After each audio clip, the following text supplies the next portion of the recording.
So hello everyone, welcome to my YouTube channel. और आज हम लोग इस फ्री सीरीज़ में आज हम लोग एक नए टॉपिक में क्वेश्चन प्रैक्टिस करेंगे जिसका नाम है स्ट्रक्चर ऑफ एटम। जिस टॉपिक का नाम है, टॉपिक क्या है, ये पूरा एक चैप्टर है जो कि बहुत ही इंपॉर्टेंट और बहुत ही वेटेज रखने वाला टॉपिक है, जो जेई मेंस में और जेई एडवांस में बहुत मतलब पूछा जाता है। बहुत इन द सेंस इसका एक क्वेश्चन पक्का रहता है। जेई मेंस में आपकी शिफ्ट में हो सकता है, कोइंसिडेंटली आया भी हो पिछले अटेम्प्ट में, और अप्रैल अटेम्प्ट में इसके आने के चांसेस बहुत ज़्यादा हैं, चूँकि इस पर 2026 में जनवरी अटेम्प्ट में हर शिफ्ट में ऑलमोस्ट ऑन एवरेज 1.5 क्वेश्चन आए हैं। 1.5 इन द सेंस कि किसी किसी शिफ्ट में इसके 2 क्वेश्चन भी देखे गए हैं। और चूँकि इसका कुछ पार्ट इसका फिज़िक्स में भी पढ़ाया जाता है, इसलिए थोड़ा सा मतलब ज़्यादा अनकंफर्टेबल नहीं महसूस कराता स्टूडेंट को या एस्पिरेंट को सॉल्व करते समय। तो लेट्स को स्टार्ट करते हैं। पहला क्वेश्चन स्क्रीन पर है, आप लोग इसको रीड कर लीजिए। और वार्निंग ये है कि यार ये पीवाईक्यूज़ नहीं है, ये थोड़ा मतलब जो नए टाइप के क्वेश्चन आ रहे हैं, जो थ्योरेटिकल क्वेश्चन ज़्यादा आ रहे हैं, उन पर बेस्ड न्यूमेरिकल है ये। तो लेटेस्ट पैटर्न पर है। दूसरी बात ये कि जो जनवरी अटेम्प्ट का 2026 का जो पेपर था, वो थोड़ा सा जेई 2026 का जो मेंस का पेपर था, जेई मेन का, वो लोगों को थोड़ा टफ लगा था केमिस्ट्री का। तो उसी का सलूशन निकालने के लिए हम लोग ये सीरीज़ लेके आए हैं। इस पे वैसे क्वेश्चन डाले गए हैं इस एप्लीकेशन पर जो आपको मतलब कॉन्सेप्चुअली बहुत क्लियर हो जाएगा आपका कॉन्सेप्ट। तो चलते हैं बिना टाइम वेस्ट के, स्क्रीन को पॉज करो और पहला क्वेश्चन ट्राई करो। और मैं पूरा सोल्यूशन नहीं बताने वाला, आप लोगों ने शायद पिछले अटेम्प्ट में भी यही गलती किया होगा, तो मैं पूरा सोल्यूशन नहीं बताऊंगा, बट की कॉन्सेप्ट इससे आपका सॉल्व हो जाएगा क्वेश्चन, मैं उतना बता दूंगा। तो पहला क्वेश्चन आपने सॉल्व कर लिया होगा। कह रहा है लाइमन सीरीज़ है और उसमें hydrogen atom lies in the ultraviolet region, मतलब जो इलेक्ट्रॉन ऊपर नीचे कर रहा है उसमें एनर्जी लेवल्स में उन देखो लाइमन सीरीज़ का पहले आप लोग को पता ही होगा, जैसे ये एनर्जी लेवल्स है, तो इसमें n इज इक्वल टू 1 ये हो गया, n इज इक्वल टू 2 ये हो गया, इज इक्वल टू ये 3 हो जाएगा, ये 4 हो जाएगा, ये 5 एनर्जी लेवल। तो लाइमन सीरीज़ किसको बोलते हैं? सबसे पहले वाले को लाइमन सीरीज़ बोलते हैं, इसको लाइमन बोलते हैं, इसको बामर बोलते हैं, इसको पार्शन बोलते हैं, इसको ब्रैकेट बोलते हैं, पाँचवें वाले को पी फंड बोलते हैं। तो पी फंड सीरीज़ पाँचवें वाले को। तो लाइमन सीरीज़ मतलब n इज इक्वल टू 1 की बात कर रहा है और कह रहा है n इज इक्वल टू 1 में अल्ट्रा वायलेट रीजन होता है। तो ये बात बिल्कुल सही है, इसमें यूवी रीजन होता है, ये पढ़ाया भी जाता है अल्ट्रा वायलेट। अब जब लाइमन की बात आ ही गई है तो औरों को भी याद कर लो, क्या पता अगर आपके शिफ्ट में बामर कहा जाए, पाशन कहा जाए, तो उनको भी याद कर लो। ये बामर जो होता है वो विजिबल रीजन में पाया जाता है, विजिबल रीजन में, तो लगे हाथ इसको भी याद कर लो। तो इसका मतलब क्या हुआ? कह रहा है Lyman series of hydrogen spectrum lies in ultraviolet region, एक minute, wait a minute, due to because its involvement transition to n is equal to 1 energy level. तो बिल्कुल सही है, अभी हम लोगों ने एज अ फैक्ट ही इसको याद कर लिया, तब इसमें कुछ बचता ही नहीं है, तो एजर्सन तो हम लोग का ट्रू हो रहा है, सही है। फिर रीजन क्या कह रहा है? The wavelength of the first line. First line मतलब समझते हो? फर्स्ट लाइन एक बार समझा देता हूँ, फर्स्ट लाइन सेकेंड लाइन क्या होता है। जैसे ये एनर्जी लेवल बनाया, ये n इज इक्वल टू 1 है, ये n इज इक्वल टू 2 है, ये n इज इक्वल टू 3 है। तो जो लाइमन की रेज होंगी कैसी होंगी बताता हूँ। जो लाइमन की रेज होंगी वो या तो ऐसे गिर रही होंगी, या तो ऐसे गिर रही होंगी, या तो ऐसे गिर रही होंगी। तो जो फर्स्ट रे है, फर्स्ट सीरीज है, फर्स्ट लाइन ऑफ लाइमन है, वो ये हुई n इज इक्वल टू 2 से n is equal to 1। Second क्या होगी? n इज इक्वल टू 3 से n इज इक्वल टू 1।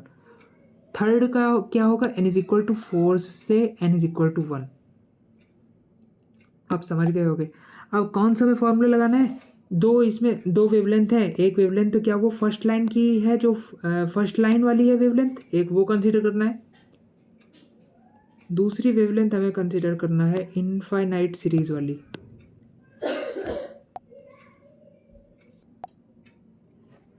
तो उसमें मैंने ये बताया कि एन मतलब फर्स्ट सीरीज़ क्या होती है, सेकंड सीरीज़ क्या होती है, ये पता चल गया। तो पहले में फर्स्ट सीरीज़ का बोला गया है, वेट अ मिनट, पहले में हम लोग को फर्स्ट सीरीज़ का बोला गया है, फर्स्ट लाइन। और दूसरे केस में क्या बोला गया, वेवलेंथ ऑफ,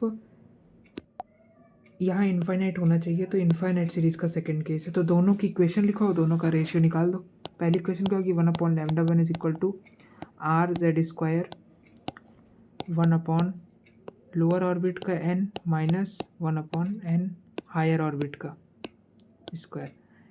इसी तरह 1/λ2 की सेम इक्वेशन लिखेंगे, फिर इन दोनों का आपस में रेशियो ले लेंगे λ1/λ2 करके, उससे फिर जो आंसर आएगा वही हम लोग का फाइनल आंसर हो जाएगा।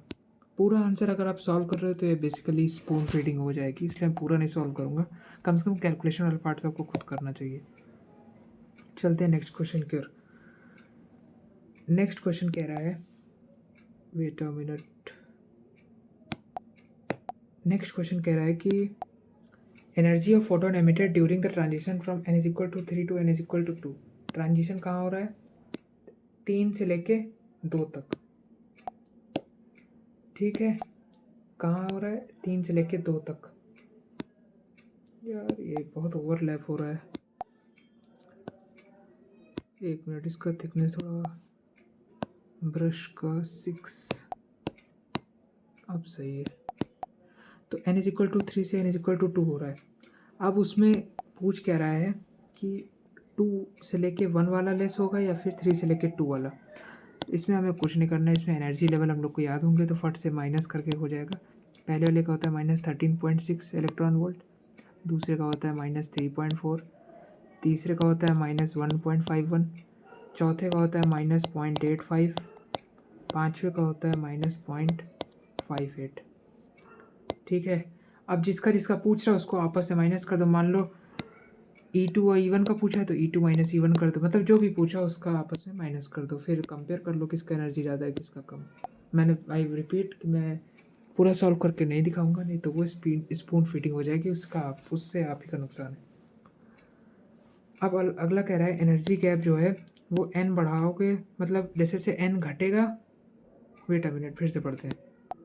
कह रहा है energy gap between successive energy level decreases as n increases. कह रहा है n बढ़ेगा तो एनर्जी घटेगी।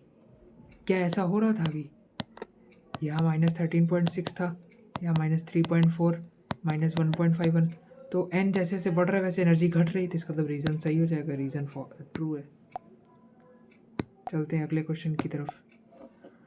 अगला क्वेश्चन क्या कह रहा है, Balmer series of hydrogen spectrum lies in the visible region. तो अभी थोड़ी देर पहले मैंने बताया था कि बामर सीरीज जो है विजिबल रीजन लाई करता है, तो एजर्सन जो है हम लोग का ट्रू हो गया। अब रीज़न क्या कह रहा है, रीज़न कह रहा है Balmer series correspond to transition from higher energy level to. अच्छा, समझ रहे हो क्या, समझ रहे हो, इसमें पूछा क्या गया है, बोल रहा है बेसिकली ये कंफर्म करना चाहता है क्या तुम्हें पता है कि बामर सीरीज का जो लोअर ऑर्बिटल है वो 2 होता है क्या, ये इतना कंफर्म करना चाह रहा है, तो सही है, इसका ट्रू होता है। चलते हैं अगले क्वेश्चन की तरफ। केवल इतना ही पूछा गया है इसमें, इसके पूछने का पर्सपेक्टिव, इसके पूछने का रीज़न, मतलब ये जानना चाह रहा है ये क्वेश्चन देके कि आपको Balmer series n is equal to 2 में लाई करती है, ये आपको पता है या नहीं पता है, केवल इतना पूछा है। चलते हैं अगले क्वेश्चन की तरफ। अगला क्वेश्चन कह रहा है कि if the wavelength of the first line of the बामर series of the hydrogen is 656, then wavelength of the second line of Balmer series. तो हम लोग का ये क्वेश्चन क्या कह रहा है, इसमें कह रहा है the wavelength of the first line, तो मतलब जो जो दिया जाए उसको फटाफट लिखते जाओ, वेट नहीं करने का। First line of Balmer series, तो एक मिनट, ये चल क्यों नहीं रहा। First line of Balmer series क्या होगा, लाइमन बामर, बामर यानी दूसरे नंबर पे, तो लोअर ऑर्बिट क्या हो गया, 2 हो गया। हायर ऑर्बिट क्या हुआ, then the wavelength first line बोला गया ना, तो n2 क्या हो जाएगा, 3 हो जाएगा जस्ट ऊपर, और उसकी वेवलेंथ कितनी दी है, 656, समझ गए, 656 दी गई है। तो हम लोग कौन सा फार्मूला लगाएंगे, 1/λ is equal to Rydberg constant into z square. ये जेड स्क्वायर को नहीं भूलना है, क्योंकि अगर एलिमेंट बदल दिया तो सब खेल खत्म हो जाएगा। जैसे बोलते हैं ना घी खत्म, वैसे घी खत्म हो जाएगा तुरंत अगर क्वेश्चन आके इस तरह का तुमने जेड का ध्यान नहीं दिया, क्योंकि एनटीए जो है वो इन्हीं सब चीज़ों के साथ खेलता है। 1/n1 square minus 1/n2 square. यहाँ 2 मैंने थोड़ा नीचे लिख दिया है, चल जाएगा, काम चल जाएगा। बस ये फार्मूला लगाना है फर्स्ट केस के लिए। अब सेकंड केस क्या कह रहे हैं, कह रहे then the wavelength of second line of Balmer series.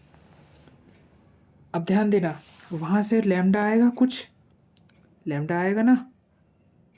अरे यार बोल नहीं रहे तुम, लैम्डा आएगा कि नहीं आएगा। आप बोलेगा कोई कि लैम्डा कैसे आ जाएगा, वो तो 656 दिया है। वही कह रहा हूँ, जो फर्स्ट इक्वेशन से जो डाटा निकलेगा उसी डाटा को तुमको सेकंड इक्वेशन जो तुम इस लाइन से बनाओगे, किस लाइन से, मैं अभी मार्क कर देता हूँ, जो तुम इस लाइन से बनाओगे, ये वाली लाइन से, उस इक्वेशन में ये फर्स्ट इक्वेशन वाला डाटा पुट कर देना है तुमको, अपने आप आंसर आ जाएगा। अब पूछे सेकंड इक्वेशन कैसे बनाओगे, तो n1 की वैल्यू सेकंड में क्या हो जाएगी, बामर की बात कर रहा है तो लाइमन बामर, इसका तो 2 रहेगी।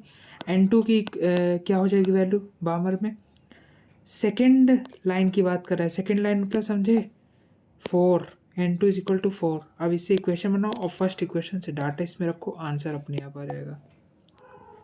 तो आज के लिए इतना ही है, अगले सेशन में फिर इसके आगे क्वेश्चन लोग सॉल्व करेंगे। Thank you for watching. और अगर अभी तक आप देख रहे हो तो लाइक सब्सक्राइब, जो भी अगर अच्छा लगा हो कंटेंट तो आप कर सकते हो, ना भी करो तो कोई प्रॉब्लम नहीं, वो आपको मतलब वो आपका कॉल है, आप करते हो कि नहीं करते हो। Thank you for watching.